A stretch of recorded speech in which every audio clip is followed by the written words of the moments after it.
My dear friends, my dear God's and my dear masters, ಎಲ್ಲರಿಗೆ ನಮಸ್ಕಾರ. ಪ್ರತಿಯೊಬ್ಬರು pyramid spiritual ಸೊಸೈಟೀಸಲ್ಲಿ ಯಾವಾಗ ಧ್ಯಾನ ಶುರು ಮಾಡ್ತಾರೋ ಮಾಡೋಕೆ ಅವತ್ತೇ ಧ್ಯಾನ ಹೇಳೋಕನ್ನು ಶುರು ಮಾಡ್ತಾರೆ. ಇದು ಬೇರೆ ಎಲ್ಲಿನೂ ಆಗಲ್ಲ. ಬರೀ PSSM ಅಲ್ಲಿ ಮಾತ್ರ ಈ ಒಂದು ಸ್ವೇಚ್ಛೆ ಅನ್ನೋದಿದೆ. ಸ್ವೇಚ್ಛೆ ಇದೆ, ಬಟ್ ಆದ್ರೆ ನಾವು ಏನು ಹೇಳ್ಕೊಡ್ತಾ ಇದ್ದೀವಿ ಅನ್ನೋದ್ರ ಮೇಲೆ ನಮಗೆ ಕಂಟ್ರೋಲ್ ಇರಬೇಕು ಮಿತ್ರ.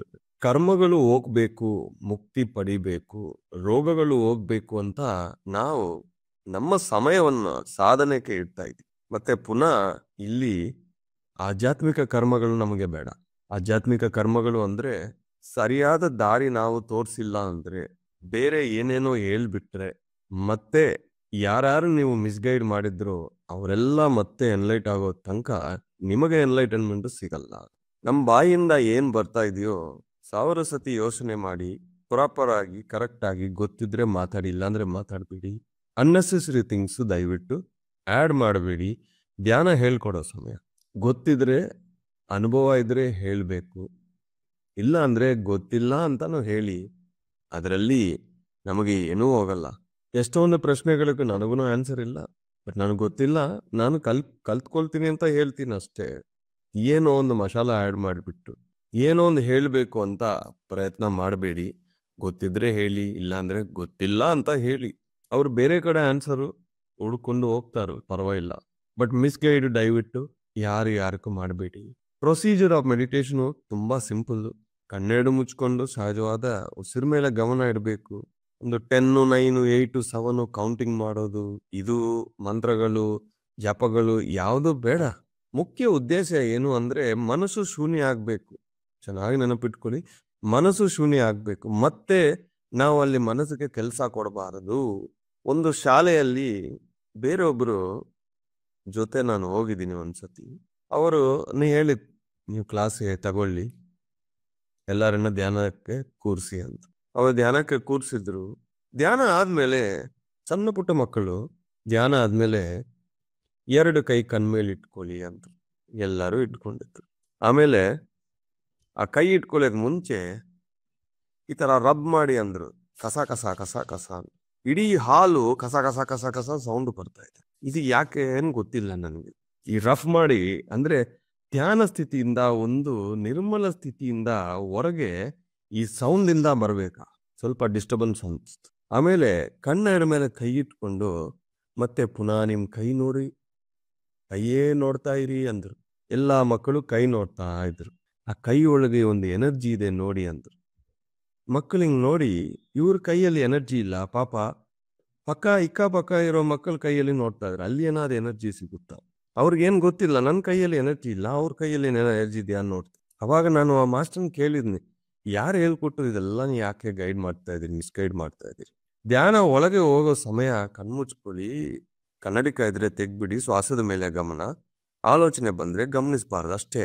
ಆದ್ಮೇಲೆ 2 ಕೈ ಕಣ್ಮೇಲೆ ಯಾಕೆ ಇಡಬೇಕು ಅಂದ್ರೆ ಈ ಬೆರಳುಗಳಲ್ಲಿರೋ ಎನರ್ಜಿನೂ ಕಣ್ಣಕ್ಕೆ ಹೋಗ್ಬೇಕು ಅಂತ ಅಷ್ಟೇ.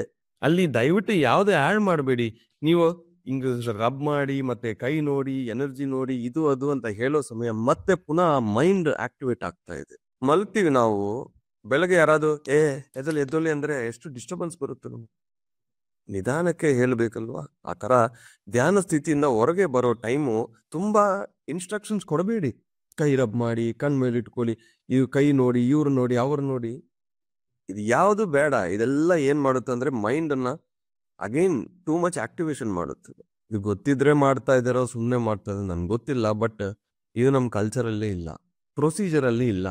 ಯಾರೋ ಒಬ್ರು ಮಾಡ್ತಾರಂತ ಎಲ್ಲರೂ ಮಾಡ್ಬಿಟ್ಟು ಆ ಕೈ ರಬ್ ಮಾಡೋದು ಎಷ್ಟು ಡಿಸ್ಟರ್ಬೆನ್ಸ್ ಕ್ರಿಯೇಟ್. ಆ ಸೈಲೆನ್ಸ್ ಇಂದ, ಆ ಮ್ಯೂಸಿಕ್ ಇಂದ, ಸೈಲೆನ್ಸ್ ಇಂದ ಹೊರಗೆ ಬರೋ ಸಮಯ ಯಾವುದು ಬೇಡ.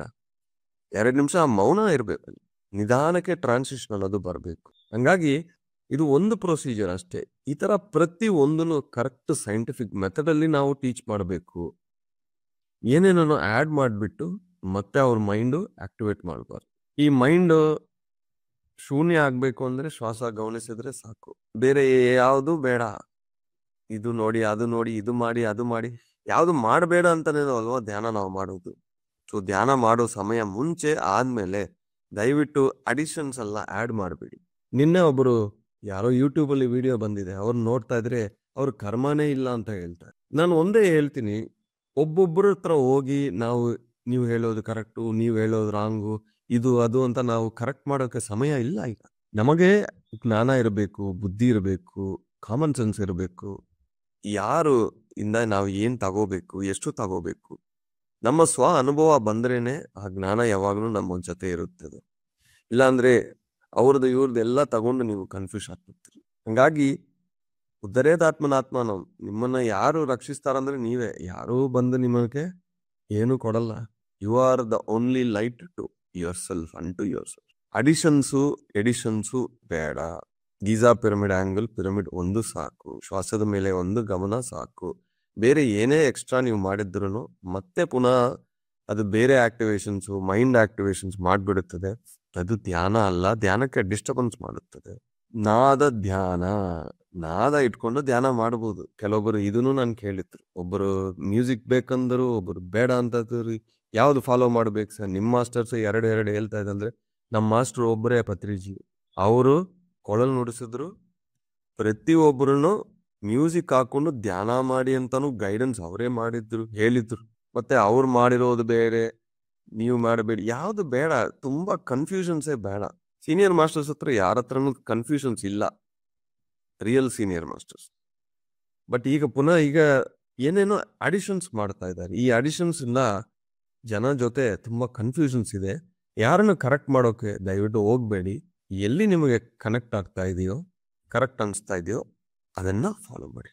Thank you very much my dear masters.